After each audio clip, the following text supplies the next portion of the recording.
Dear student, आपके सामने एक और क्वेश्चन लेकर के आए हैं। क्वेश्चन संख्या 4 है। जांच कीजिए क्या बिंदु 5-2 6 4 और 7-2 एक समद्विबाहु त्रिभुज के शीर्ष है। इसे भी हम लोग वैसे ही ज्ञात करेंगे दूरी सूत्र के हिसाब से। तीनों भुजाओं की दूरियां ज्ञात करेंगे। यहाँ उत्पन्न हो रही है समद्विबाहु त्रिभुज। तो समद्विबाहु त्रिभुज किसे कहते हैं, सबसे पहले समझे। जिस त्रिभुज की कोई दो भुजा आपस में बराबर होती है उसे समद्विबाहु त्रिभुज कहेंगे कहते हैं। तो ध्यान देंगे हम लोग, एक त्रिभुज बनाएंगे हम। मान लीजिए एक त्रिभुज बना रहे हैं हम।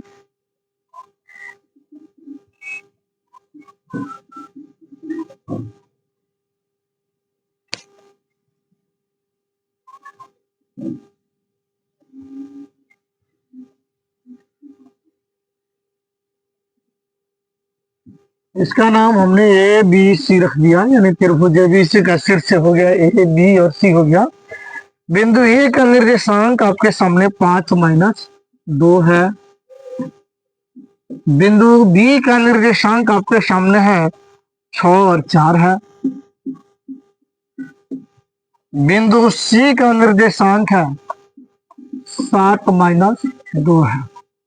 सबसे पहले ये तो कह रहा है कि समद्विबाहु त्रिभुज के शीर्ष है। ये हम नहीं समझेंगे कि समद्विबाहु त्रिभुज है।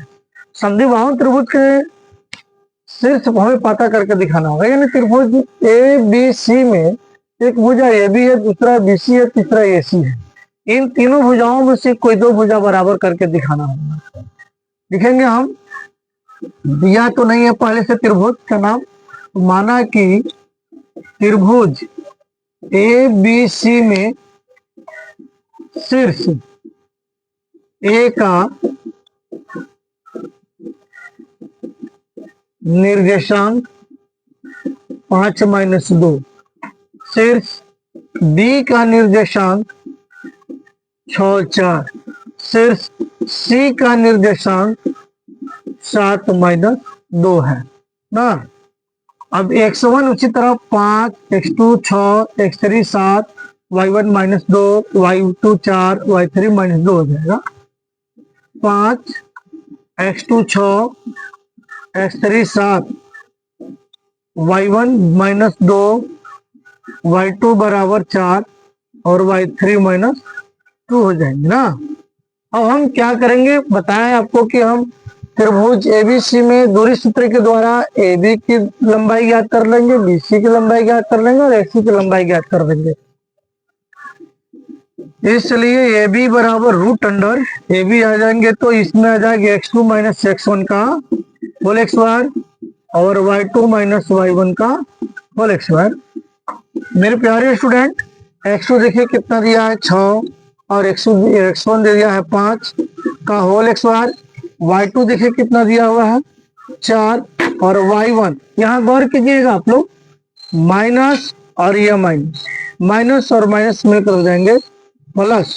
अब y1 कितना है 2 का होल स्क्वायर। 6 में से 5 गया 1 का होल स्क्वायर और 4 और 2 6 का होल स्क्वायर। 1 का वर्ग करेंगे तो 1 हो जाएगा, 6 का वर्ग करेंगे तो 36 हो जाएगा और जोड़ देंगे तो 37 इकाई या मात्रक भी लिख सकते। उसी तरह हम बीसी ज्ञात करेंगे। बीसी के लिए आपका सूत्र होगा x3 - x2, x3 - x2 का होल स्क्वायर और y3 - y2 का होल स्क्वायर। x3 कितना दिया हुआ है मेरे स्टूडेंट 7 दिया है और x2 कितना दिया है 6 का होल स्क्वायर।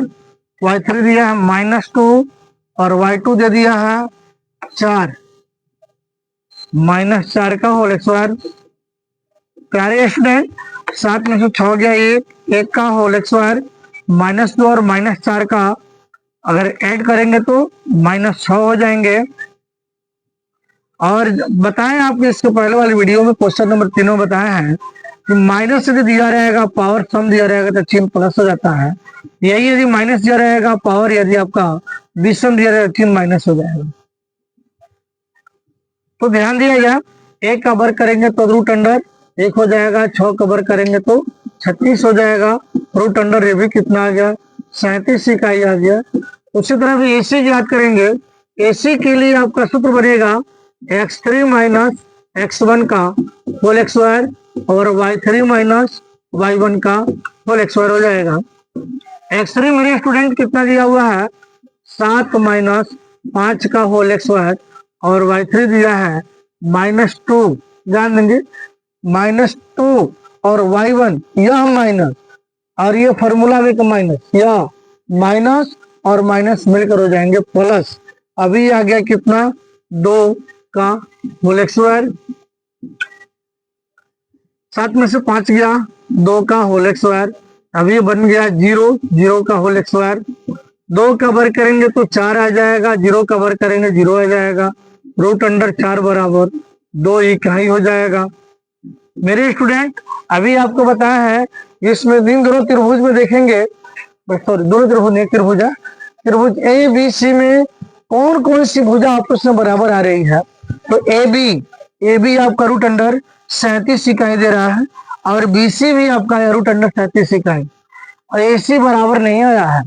अब लिखेंगे यहाँ पर हम त्रिभुज ABC में भुजा AB बराबर BC बराबर रूट अंडर 37 इकाई है।